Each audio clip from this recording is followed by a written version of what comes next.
Bonjour et bienvenue sur ce tutoriel vidéo, je suis David pour ordirepar.com et aujourd'hui je vais vous montrer une petite astuce qui va nous permettre de désactiver le UAC. Alors UAC, qu'est-ce que ça veut dire? C'est User Account Control et c'est en fait le message d'avertissement que Windows vous donne à chaque fois que vous essayez de lancer un programme particulier ou que vous essayez d'accéder à des paramètres du système un petit peu sensibles. Effectivement, quand on est un utilisateur lambda, on peut avoir peur face à ces messages-là. Quand on est un utilisateur averti, en règle générale, on sait ce qu'on fait, donc on n'a pas forcément envie d'avoir à confirmer à chaque fois chaque manipulation. Par exemple, quand on va modifier les informations dans la base de registre de Windows, avant de lancer le programme Regedit, qui est très important pour nous, Windows va nous demander confirmation, est-ce que vous êtes sûr de bien vouloir faire ça? Bon, évidemment, on est sûr de vouloir le faire, donc c'est pas très pratique. Ce qu'on va faire, c'est qu'on va tout simplement le désactiver, et on va voir comment on peut le faire. Il y a deux méthodes pour le faire. On va passer devant l'écran et je vais vous montrer ces deux méthodes. Donc nous voilà à présent devant l'ordinateur et on va pouvoir désactiver cette fonction de contrôle de l'utilisateur justement. On va cliquer sur le bouton démarrer pour ça et on va voir une première méthode qui va être tout simplement de passer par l'utilitaire réellement de configuration classique dans Windows. Pour ça on va dans le menu démarrer et dans la zone de recherche on va taper alors User Account Control Settings.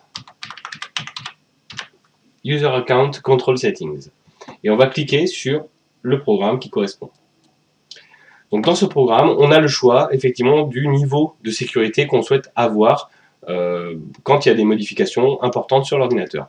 Par défaut, on a ce niveau-là. Et donc si on souhaite avoir un peu plus de sécurité, effectivement, il faudra monter ce niveau. En revanche, si on souhaite plutôt s'en débarrasser, on va pouvoir baisser complètement le niveau à 0. Donc si je baisse à 0 et que je valide avec OK, j'ai quand même une dernière fois l'autorisation qui m'est demandée, je valide en disant oui, et je dois redémarrer l'ordinateur pour désactiver complètement le contrôle d'utilisateur. Alors ça c'est une première méthode, on ne va pas redémarrer tout de suite, je vais relancer User Account Control Settings. Voilà. Je vais relancer ce programme. Je vais remettre le niveau tel qu'il était. Je valide avec OK. Mais déjà, vous voyez qu'il ne m'a plus rien demandé. Et on va voir une deuxième méthode tout de suite, qui peut être pratique également. Donc là, si on la fait comme ça marche évidemment. Hein.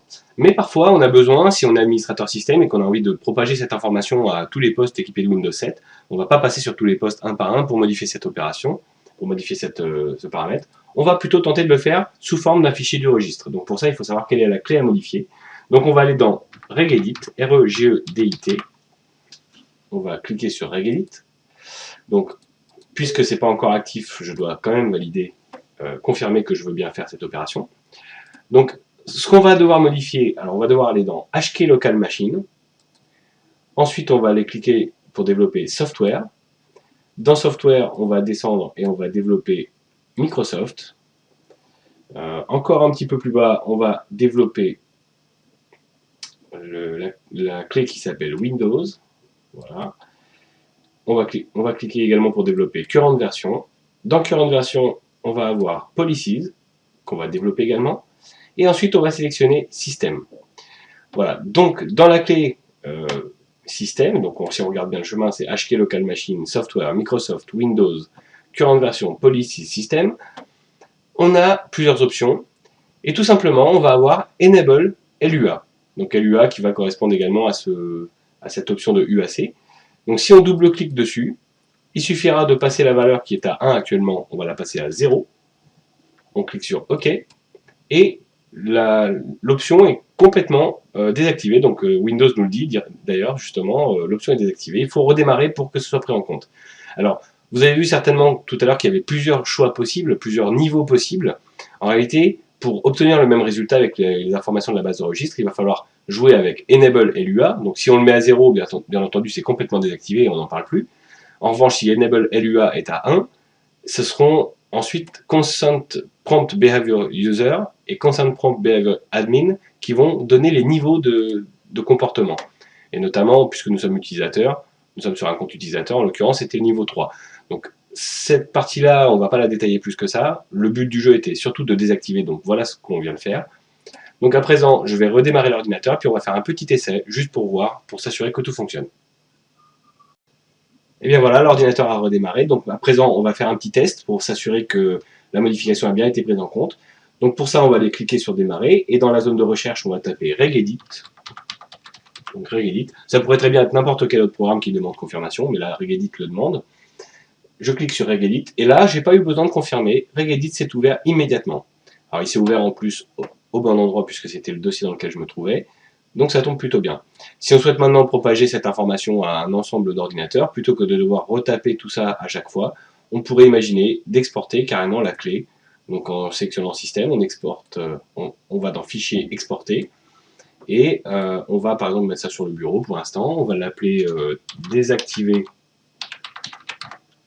UAC, on appuie sur entrée, et on a notre fichier .reg, voilà, donc on peut fermer regedit, on a notre fichier .reg qui contient les informations qui vont nous permettre de désactiver UAC. Donc je peux cliquer sur modifier pour aller voir les informations, et on retrouve bien toutes les informations. Alors si on n'est pas certain de vouloir tout modifier, on peut également adapter tout ça et dire que tout ce qu'on souhaite toucher, c'est uniquement la partie Enable LUA, donc on peut supprimer ça, on peut supprimer également ça.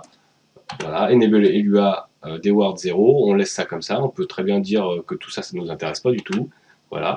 Si on laisse uniquement, alors je vais remonter ça, si on laisse uniquement cette information, ça n'aura pour effet que de modifier Enable LUA et de le passer à 0. On pourra très bien réactiver la fonction en remettant 1, mais là ensuite il faudrait aussi connaître les autres niveaux de sécurité qu'on aura choisi.